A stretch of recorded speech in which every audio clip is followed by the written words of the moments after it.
Chào,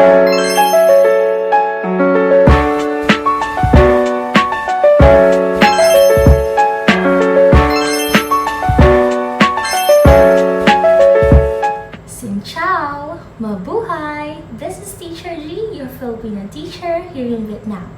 In this video, teacher, I'll be sharing with you the requirements and the process that you need to take if you are aspiring to become an educator here in Vietnam.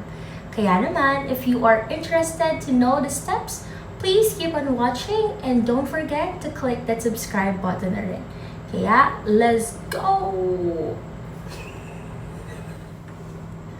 Before we start with the tips and qualifications, teachers, I would like to remind everyone of ESID, which means every situation is different. So lahat po ng i-share ko with you are based from my personal experience. Currently, I'm living in Haiphong City, which is the third largest city here in Vietnam. And I'm blessed na dito ako nabadbad dahil napaka-convenient nung area namin. I get to experience the hustle, but peacefulness as well of nature since hindi siya ganun ka-busy unlike sa capital, which is Hanoi. So I'm also 2 hours away from the capital and it's very convenient since if ever I need something from the embassy like processes before makauwi ng Philippines or if I would like to go back is mabilis lang din makakapunta sa airport. So I could say that in my 1 year stay here in Vietnam, I am definitely living the dream of a teacher. Kasi naman, sobrang layo po talaga ng experience ko from the Philippines sa kung ano yung na-experience ko here in Vietnam. So teacher, kung ikaw din ay isa sa mga nangangarap na makapag-abroad, specifically to come here in Vietnam, huwag ka mag-alala. I got you. I'll be sharing with you kung ano yung mga kailangan mong i-process para makarating dito. Kaya naman, let's start! So, yeah, I made a list of all the requirements that you need to comply before you can work here as an English teacher in Vietnam. First one is your bachelor's degree, of course. Kahit ano pa po yan, whether you are an education graduate or other field pa. As long as you have a bachelor's degree, you are welcome to work here. Second thing is your CAV, which i-request nyo sa inyong university. So all you have to do was to ask from your clerk to request a CAV, and then alam na po nila yan. So you will be receiving a closed envelope, and please teachers, wag po natin i-open ito since if ever na magkaroon ng tampering dun sa envelope, mahihirapan po kayo na ipaprocess siya sa DFA since papababalikin nila kayo. So, please do not open and you don't have to check kung kompleto ba yung requirements sa loob kasi alam naman niya ng university ninyo kung ano yung mga kailangan nilang i-insert para sa process of apostillization. Next is passport. Okay, so valid for 6 months before you work here or apply here in Vietnam. So kailangan niyo po yan, syempre para makalabas din ng bansa. Third one is your NBI clearance. So you have to need a background check at least 6 months prior kayo makarating dito. Kasi needed din po siya sa requirement which is the TRC na ipaprocess once makarating na kayo dito sa Vietnam. Next one is your COE or your Certificate of Employment from all the agencies or institutions or companies that you have worked with. And take note, kailangan po natin siyang ipakana before ma-apostille.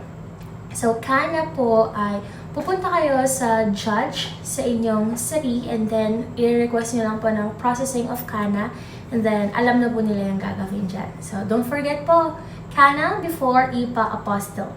Next one is your CV. Yeah, so maganda po for CV. Wala naman silang fina-follow dito na template as long as you would be able to showcase your qualifications, the experiences you had, is okay na po yan.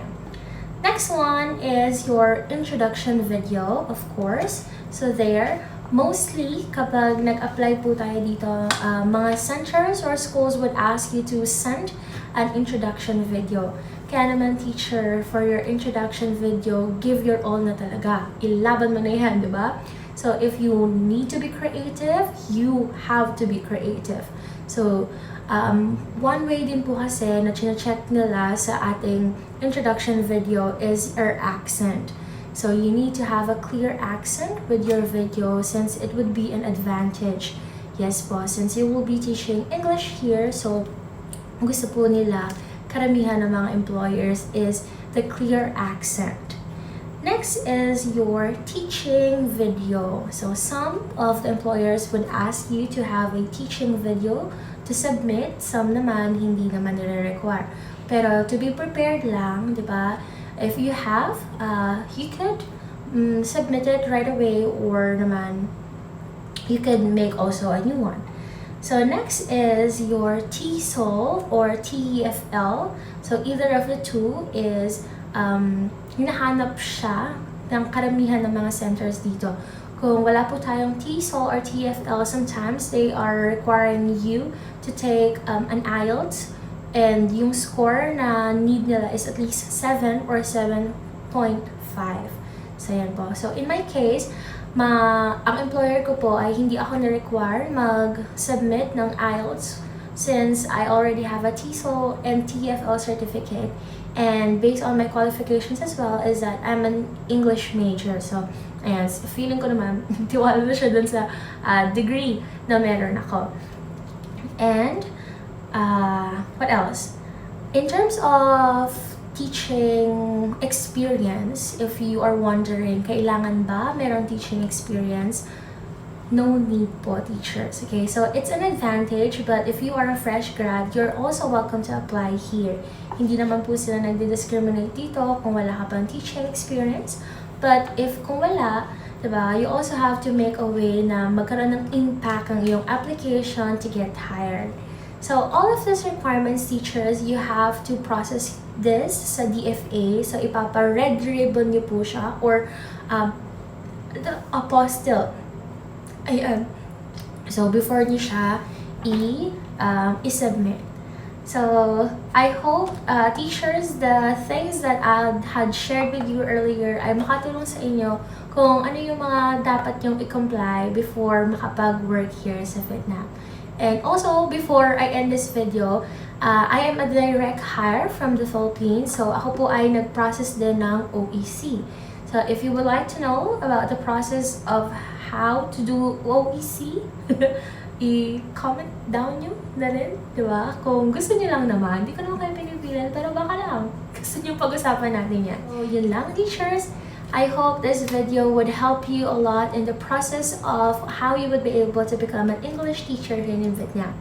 So, if you want to know more, I also have a Facebook page. Ayan, pa-plug ko na rin. Teacher G in Vietnam, where I'm sharing their like updates or experiences of how a Filipina works here in Vietnam. So, yun lamang po, teachers. See you on our next video.